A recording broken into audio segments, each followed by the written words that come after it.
Welcome, welcome, welcome. We've got Tammy Wellbrock with us. And first of all, thank you so much for being in studio today. You and Brandis have blessed us with your appearance the last couple of years now. But this is 3 for you. But tell me a little bit about what it took you to get here. Well, there's this thing in our state that we don't get a lot of called rain. Yeah. And rain will force you to hydroplane. And I got to put my driving skills to work today. Oh, A little fishtail or a big fishtail? A little bit of both. A little bit of both. We're glad you're safe. yeah. So, Where are you going tomorrow, though? Well, and then tomorrow I happen to be going to Hawaii. Olives now. Yeah. So I'm going to take one for the team. There we go. Well, everybody, every time you come on, we get rave reviews. We get a ton of questions. We're expecting no less today. And so women in leadership, building a diversified team is the topic of the day. And you ready to fly? I'm ready to fly. Okay. All right. No more fishtailing. Okay. No more fishtail. How are you? Thank you very much. Well, I am so excited to be here. Like they said, 3 years. And there's something about the energy when you are on site that is just beyond, it's beyond words. And thank you to this entire team for giving me this opportunity. And furthermore, these great people at P1 Learning had given my name to the Michigan Association of Broadcasters. And so I may have some of my friends that were part of an October 3rd Thursday webinar.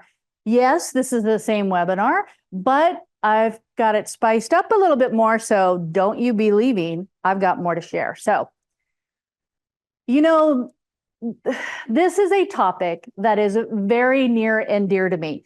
I certainly am passionate about women in leadership, not just because I am a woman, but because I have just been able to observe women in some amazing roles and maybe some hard challenges. And so this has been something that has driven me to learn more about. And I'm hoping that what I have to share with you will also resonate. I know that some of what I'm going to talk about may be more directed to an HR department or a representative or possibly management. And I realized today was for sales, but you all influence a lot of the decisions. Heck, when you're bringing in the money that pays for the paychecks, you have quite a loud voice at that table. And I want to just see what you may be thinking about this topic and perhaps challenge you to think differently. And so I, again, don't want anybody to also feel like this is a male bashing type visit. None of that. I can only thank a lot of men that have helped me advance my career through the years. And I do believe that this is where synergy needs to take place. I also think a lot of what we're going to talk about would be scalable to other demographics, whether that's age, race, etc. I'm only going to take today through that lens of the gender disparity. And so just so we have that in mind.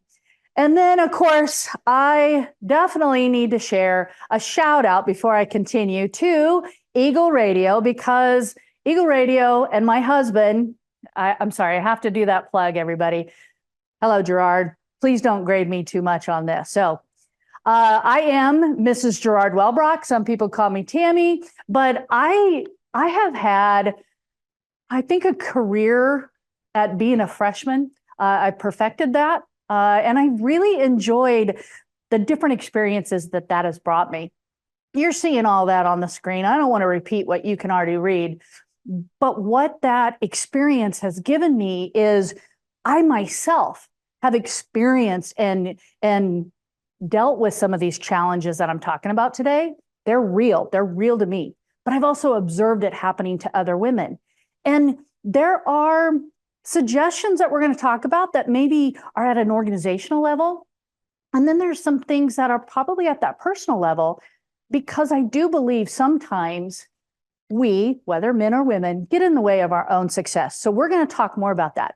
But I would be remiss in not saying this passion helped me create Girl Twin Solutions. That is my business that I am doing, and it is training organizations and coaching individuals really to help them be the best in their journey. And of course, you'll see that theme in those videos that are part of 10-Minute Trainer Network. So let's continue.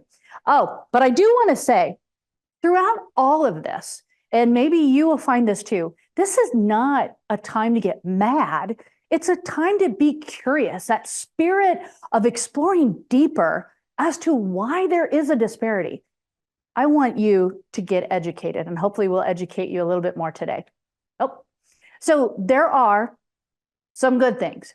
And yeah, I'm going to probably spend more time on the bad, but research has proven over and over again that organizations that have a diverse group of leaders actually perform better. And here's why. When you think about what diverse leadership and a different group of demographics at that proverbial table, you're going to get diverse thought. And when an organization is embracing that and inviting the different voices to the table, that is data that drives better decision making. And again, whether you are part of that decision making or not, you need to help get that data to those people. And we'll talk more about that. But if, again, an organization is doing better, then that's probably going to help you. And so at that point, all of you in sales are probably going to get better quotas. That's more money in the bank.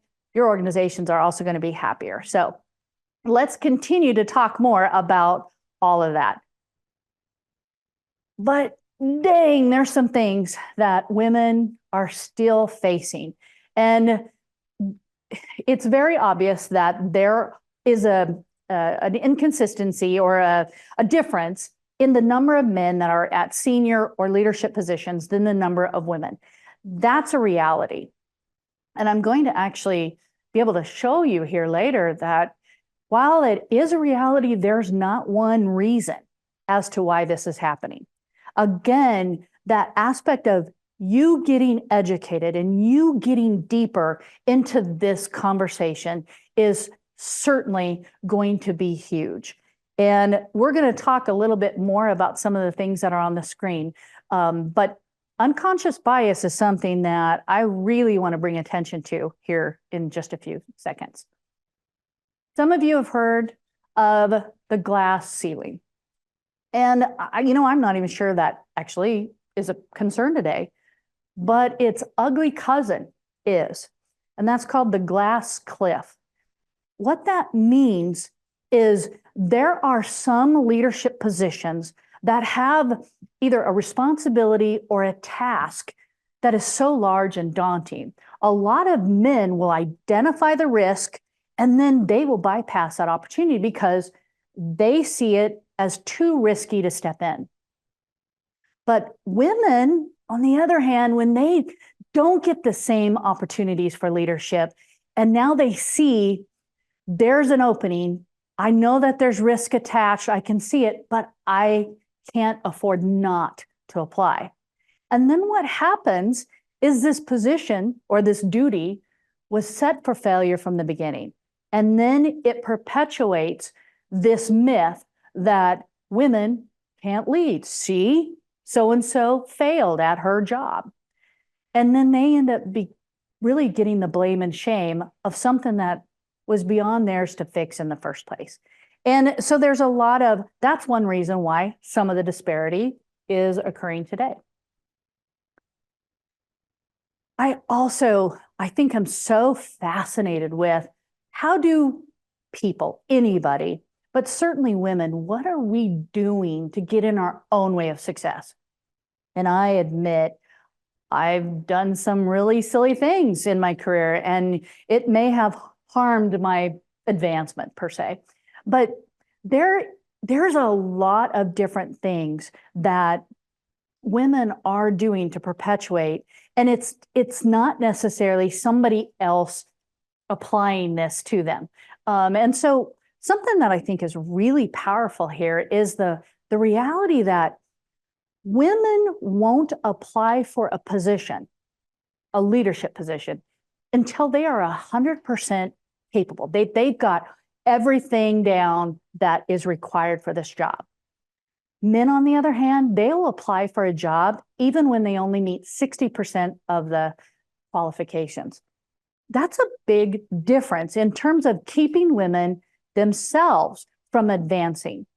And so for the women that are listening today, my challenge to you is, what are you waiting for? You need to be realistic that there is no 100% mark that you're ever going to reach, because you just can't know everything that's coming your way. Part of time and just living through it is going to give you the expertise you need. But at that point, also understand that if you do take the position, give yourself a little bit of grace, because there's going to be those learning gaps that you are going to be experiencing. So that's something that I think is really profound. Now on the screen, it says women are more burned out than men. And I believe both men and women probably have their share of that fatigue and just overwhelming sensation. But I want to explain why women, though, really are at a point where their burnout is larger. As you see there, women perform 65% of home duties rather than their male partners. And part of that is explained in a book by Eva Rodsky called Fair Play. And in this book, she talks about how, and no surprise probably to any of you listening, but the domestic chores or household duties, child care responsibilities, heck, even elder care, the elder parents and that sandwich generation tends to fall on women. Part of that is just societal norms and expectations, perhaps. And so women may not even be put in the place of having it given to them. They also just expect to do it. And so with that, in the Fair Play book, they talk about when men and women are both at work, working a similar set of hours at a full-time job, women now are coming home and almost having the same equivalent to another full-time job with none of the wage, the perks coming with, a salary and all that, but also kind of not even the credit or the recognition. And that can be overwhelming. And I think it's also interesting to think about the fact that women are also more likely to not say no to anything, whether it's at work or personally. At that, I was listening to Brene Brown, and she talked about women need to get comfortable with being uncomfortable. Because if you always say yes, then you're going to, instead of discomfort, you're going to be building resentment. And so at that point, I think that's really interesting to think about. But at work, again, a woman may think, but I won't get noticed. I won't get the raise. I won't whatever. And they feel pressure now to take on those additional duties at work. And so then that creates another conundrum. If you're too overwhelmed at your work, you're not going to feel like you have adequate time now to go do training, to go get more professional development, to be able to then do some of the things that male peers are maybe taking advantage of to get those opportunities to move on. And again, perpetuates the actual overburning or fatigue and overwhelming. And then they also don't feel like they have the time maybe, or maybe they're too guilt-ridden, or whatever the case may be, to then leave their family and their domestic responsibilities to go now travel elsewhere and actually do something for their work performance. There is also another phrase that I came across in all my research, and I've seen it. It's been done to me, but it's called office housework. And those are the duties and the responsibilities that every office has, but it tends to it's work that falls on the woman. So let me ask you this. If you have a break room at your office, who cleans the refrigerator? if there are dirty dishes in the sink, who cleans them? Who's responsible for doing that? And dare I say, a lot of women will just go do it. And I'm going to challenge you, ladies, stop. You know, if it's important enough to have that refrigerator clean, then your organization can hire a cleaning crew. Somebody can do that. Or put it on my job description and pay me for it. Because that is extra time that is keeping you from doing your actual work. And I'm not saying those house or those office housework duties, aren't important, but are they to you?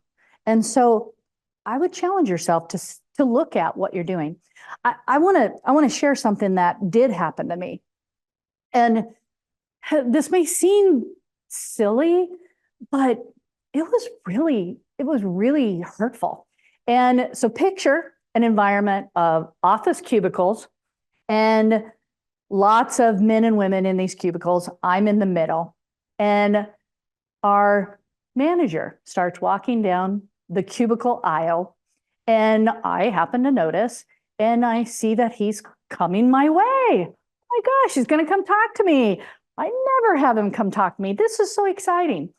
He walks past several men, comes to me, and tells me, none of my administrative team is here. Can you go scan this for me? And, you know, that just hurt because he wouldn't have asked another male peer of mine to do that. So then why is he asking me? And again, I'm not saying that his time should be spent doing that work. I appreciate that there are positions that need to delegate, but on the other hand, he never came and talked to me. And the only time he did, he asked me to do something that I'm calling that office housework. And that just, at that point, it was really discouraging. So what are things happening in your office environments that maybe you can bring attention to and start a conversation? So yeah, you know, there's a lot of inequality and that gap, for instance, in terms of the leadership at the top. And they call this, you know, we obviously know it as a corporate ladder. And there are things like on the screen, HR professionals are starting to recognize that there may be some ignorance or lack of awareness. I'm not even suggesting it's always malicious intent, but it's happening that women aren't proceeding up the career ladder. And they're also seeing this phenomenon, and it's called the broken rung. And if you think about the advancement upwards, a lot of women will maybe be at one part of the ladder, but then they can't get to the next. So one of the good things is research shows, or surveys and all that you can find on the internet, that there are actually more women at that C level, that C-suite, you know, CEO, COO, those positions, more women have been hired in these positions. Awesome. I'm so excited about that. But there's actually less women getting into the middle management, and that's what they're calling the broken rung.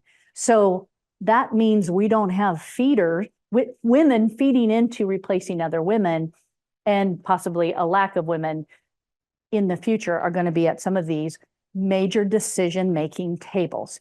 And that bothers me. It bothers me, and it should bother you, because your company may not be as effective as others. So again, it's not about getting mad. It's about educating yourself. So for instance, I talked about that broken rung. Why then aren't women moving up? So would you be surprised that most companies do not provide training for that front or that entry-level position?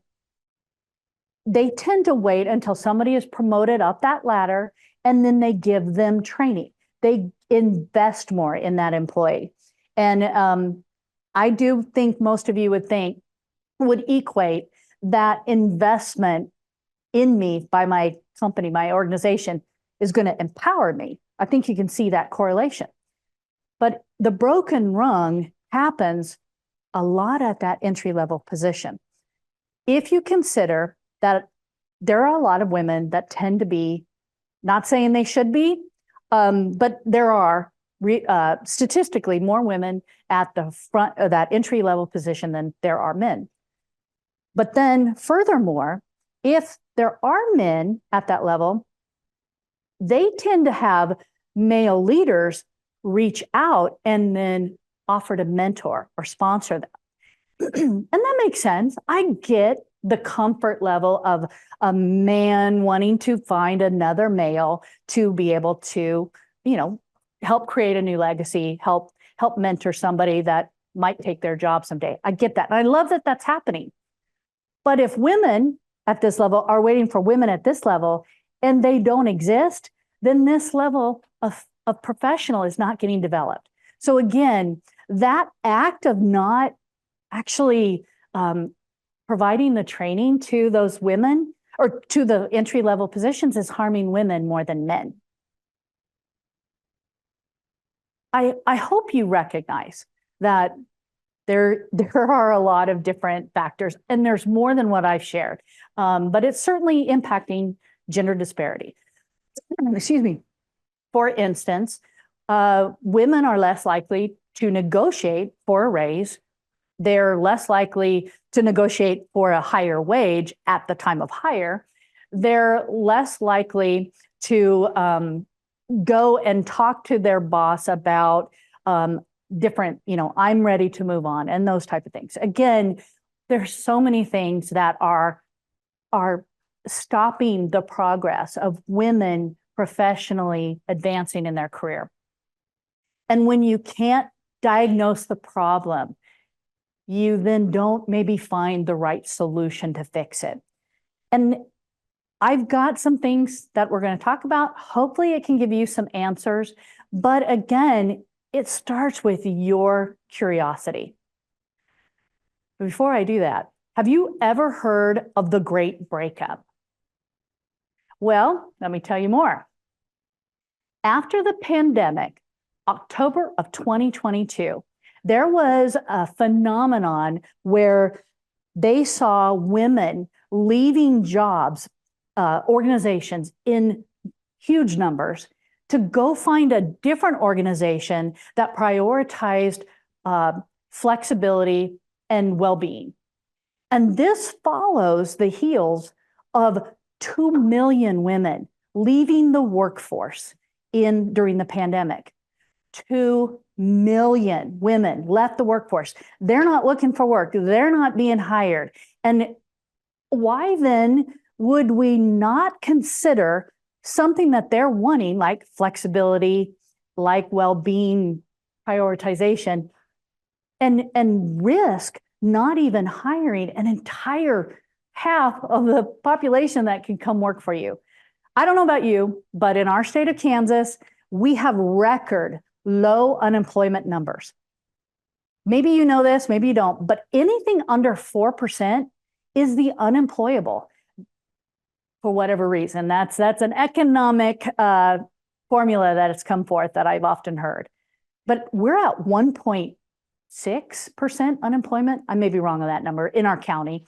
But again, I keep hearing from town after town in our state and beyond that people are just begging for quality employees to come work for them.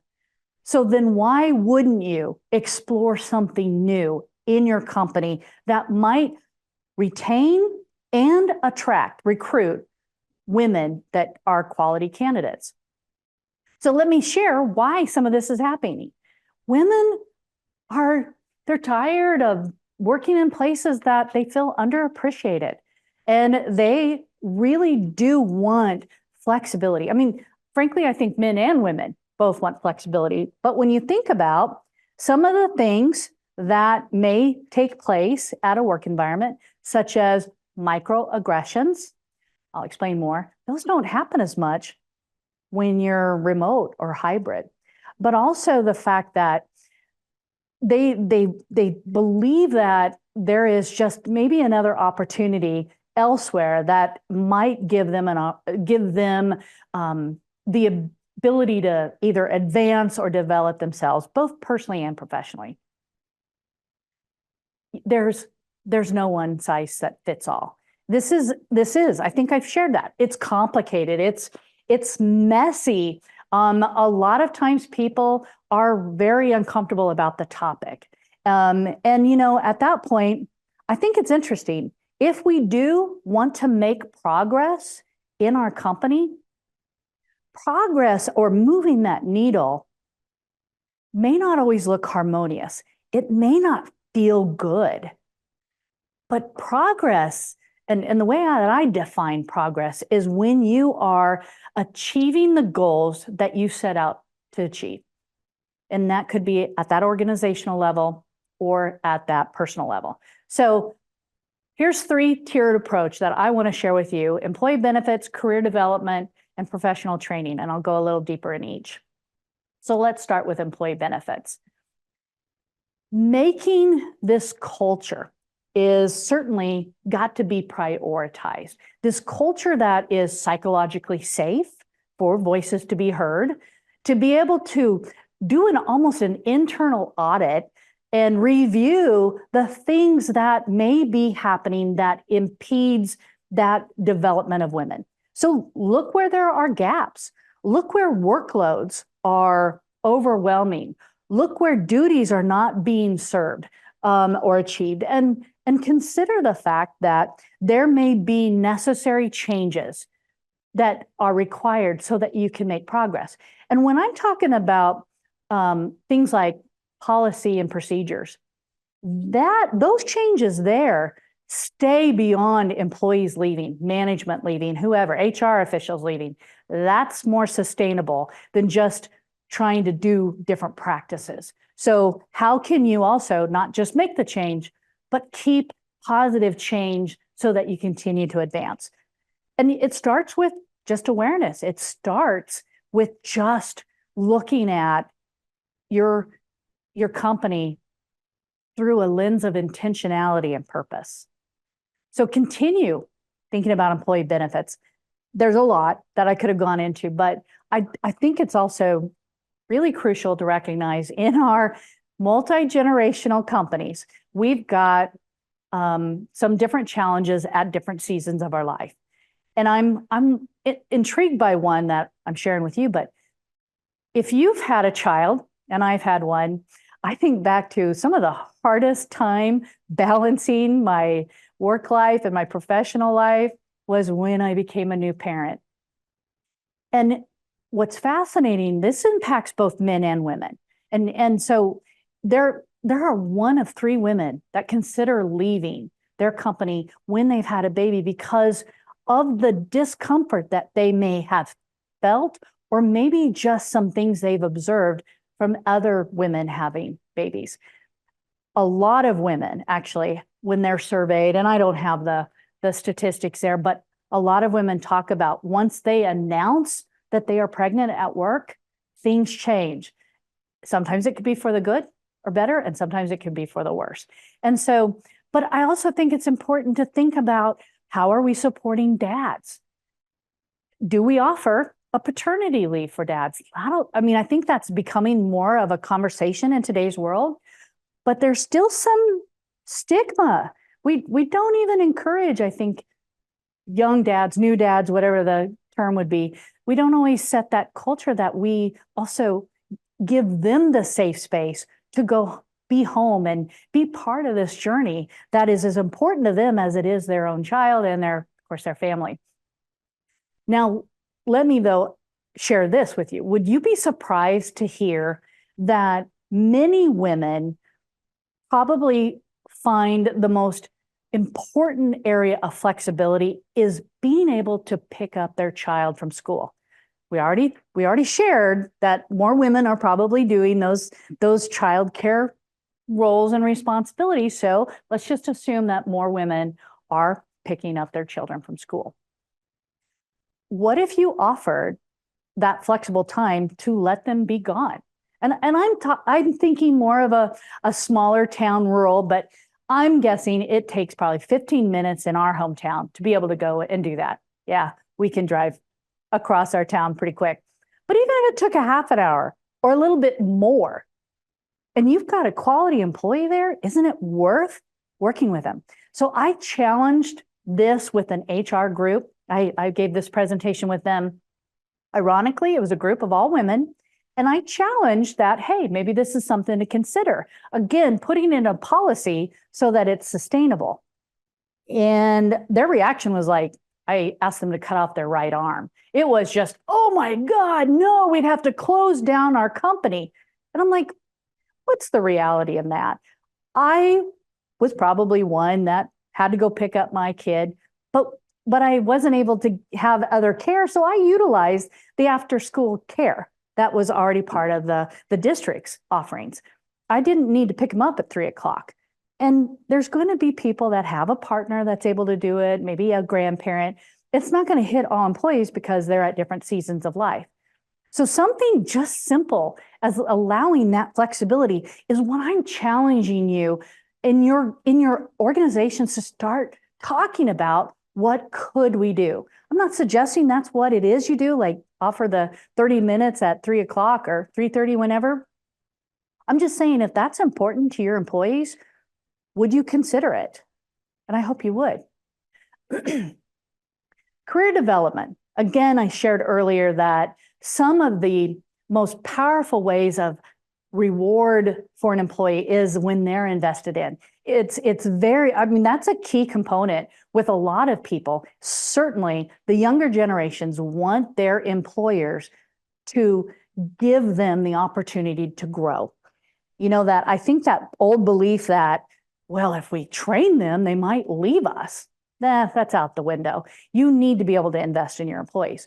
But I'm actually talking about programming here that's only for women. And the reason is, when you offer that programming that is only for women, then you give them that psychologically safe place to voice concerns, challenges, things maybe that are important to be heard, but aren't maybe felt confident to share.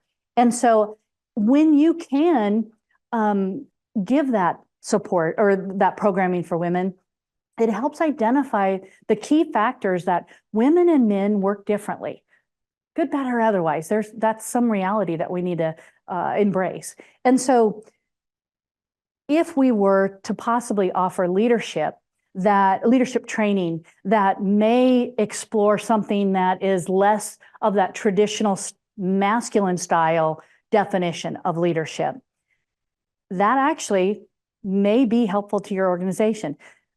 There is the expectation that in order to address today's problem and certainly future challenges, we're going to need different skill sets to actually resolve and address what's coming our way.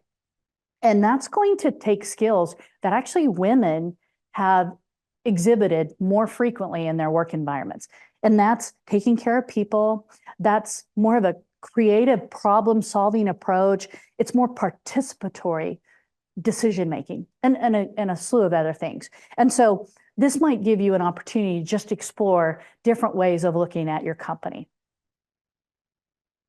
Training opportunities, my goodness, again, I've expressed that. Don't wait until you have somebody promoted to be able to invest in them. You may be surprised that through a training program offered to that entry level, you may spotlight somebody that never would have been on your radar otherwise. And that might be a great opportunity to keep working with them. But I would also share, I think it would be fascinating to get some things like the flexible time, as well as different training aspects that may address some of the things that you now in your research in that company audit have found to be challenging. That could be bias training. It could be microaggression training. I told you I was going to tell you more about microaggressions. Examples of this, and certainly not limited, is the fact that women are more often questioned for their judgment, for their decisions, for their expertise, their level of understanding of a subject, far more than their male peers. The fact that I had somebody actually come and ask me to do something really mundane, those are kind of microaggressions. when you just think of them independently, oh, what's the big deal?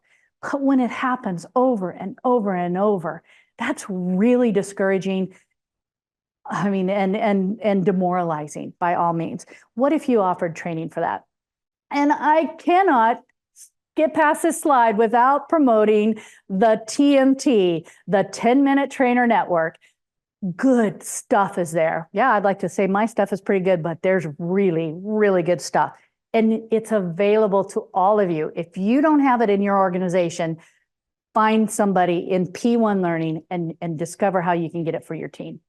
So here's something that I think is really powerful. It's the flip it to test it. It was actually, if you Google Kristen Presner and TED Talk, you're going to find that she's the one who created this. But what it is a way to challenge yourself to see, could I have a bias that I didn't realize? And this is basically to swap out the pronouns. If you think she does it this way and you're thinking about a woman, and now you flip it and you say he, him, you change the pronoun, does that make you uncomfortable? Because if it does, you probably have an unconscious bias that you need to address. So let me just challenge you. Here's some things to flip it to test it. I actually had another woman come up to me and ask me, well, how are you going to take care of your child if you're so busy at your work? And I'm like, no one would ever come up and ask that of my husband. And so I've also been the only woman in the room, and I'm the one asked to take notes. I think, again, we equate minutes to women, to secretaries. And so some of that stuff, it just, I don't know, it's a microaggression. All of these, in fact, could be microaggression to women. And I want to just challenge you to start using that flip it to test it theory for yourself. I hopefully have given you some good stuff to think about. Obviously, there's lots more that you can learn. Connect with me on LinkedIn. And I do have a private Facebook group called Leader for Women that is a space that I hope that people that really are passionate about this topic can go and share more. And if there's presentations and training, P1 Learning can probably bring it. I'd love to talk to you more. And again, professional coaching, I've gotten coaching and I've been a coach. And it's probably the best laser beam professional development I've ever had. So I really believe if I could do anything with this presentation, it's to start a conversation. It's to help other companies and organizations be able to identify areas of where they can improve. So let me tell you what you've done. Oh my God. You go. You're not mic'd up. I'm not mic'd up. You go. I'm just enjoying the moment. Yeah. What we did is unmiked because this is an important conversation. You need the A team. So Hey, you're out. We got this covered. We love you, but love you guys. we've totally got this covered. Oh my gosh, I love this.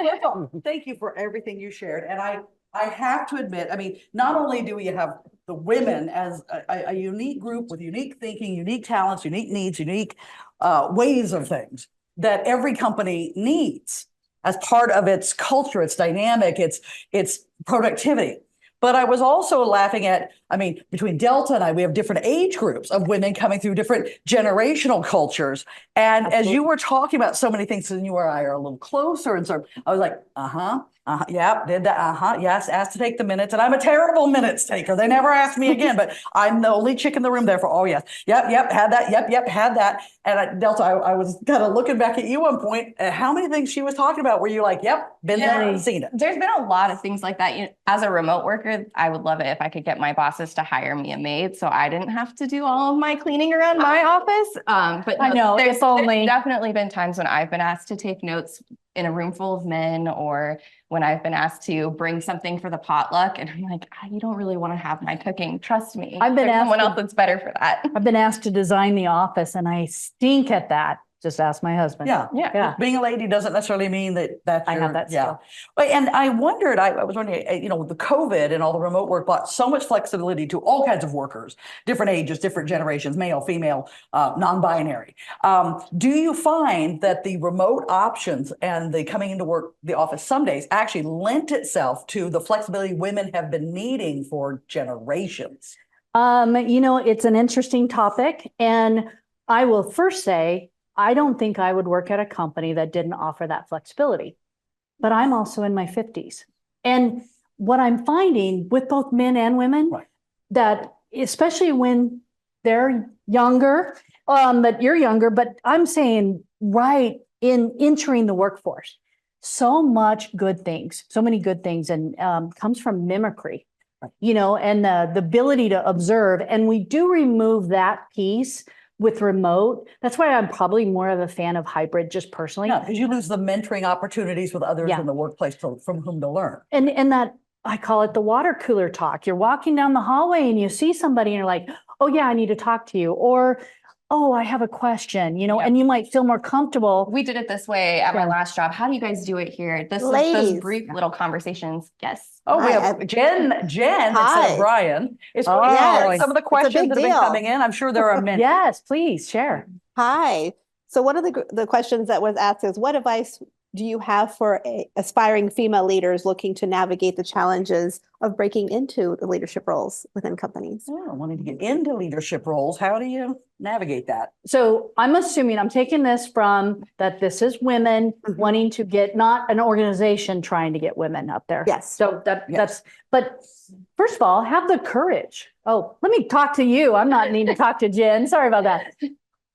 Have the courage to step forward, to be able to realize that there's going to be things that you don't know, and to be comfortable with that.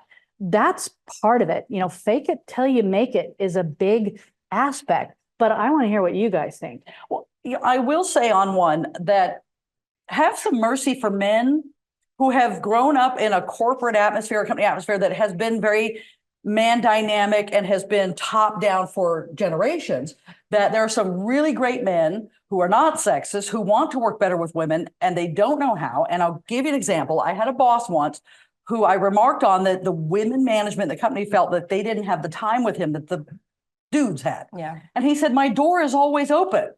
And I said, but do any of the ladies here walk through it? And it hadn't occurred to him. None of them did. I said, because the women of the generation you're working with have so often been shunted aside, left to figure it out for themselves. They don't come through and ask. You're going to have to come out and say, hey, come to lunch with me today. Until they get used to the idea of coming in, you're going to have to reach out because they're not used to being invited to the party. And so he had to shift his behavior. He was glad to do it and the whole company got better, but it never occurred to him. He thought because the door was open, women would just know to come in. And he had to be taught that. And I would definitely say finding those allies has been a huge thing for me, is finding the men that will listen to you and that want to help you. But Jen, do we have some more questions still? Yes, one of the questions that came in also was in terms of the programs you were talking about, Tammy, what things you should suggest, like the networking mentorship programs. Oh, am I mute? See, I never do this. That's why I shouldn't be on here. But well, share that again so everybody can hear. In your presentation, you talked about doing the different women's programs that people should get involved in, mentorship programs. What are some that you suggest that are locally or nationally that people can get into? Obviously, we do have the 10-Minute Trainer Network as well, but is there other ones that they could get involved with, in their cities and towns? Well, thank you. One of the resources that is huge was created by Sheryl Sandberg. She was the author of Lean In. She created an effort. I mean, it's kind of a movement, but it's the website, leanin.org. They have some great things that can help individuals as well as organizations. Check with, human resource groups are also looking at different things, and maybe there's something already developed that you're not having to recreate that wheel that already exists, like a mentoring program, or even just encourage it to organically happen, or to put it as a goal for some of your leaders to to be able to show progress in that area, to If I could start the conversation. jump in on this too. I think it's also important to look outside of the organization into your local communities as well. I know in my community, we have a young professionals group that has subsections that are for women or for certain age groups of people. So sometimes stepping outside of your organization can give you that mentorship and support if you're not finding it within your organization as well. And I'm going to take this macro because we work in media, and there's the MIL, the Mentoring Inspiring Women in Media group, was founded by not just the women who worked in the trenches in media, but dug them. You'll find them on Facebook. You'll find them online, the MIL. Absolutely, they will assign you a mentor of someone who has been there, done that, and has risen to running major media corporations, including the Radio Advertising Bureau's outgoing CEO, Erica Farber. But, having the courage to reach out to some of those women leaders that you may know or you have heard about following on different websites or forums, reach out and talk to them. They want to hear from you. Yeah. And I'm gonna say something here that's pretty bold, but women, you need to also support other women. Sometimes that's one of the ways we're getting into each other's, keeping us from being successful. Women bully other women. Yeah. And I've got to say this quote.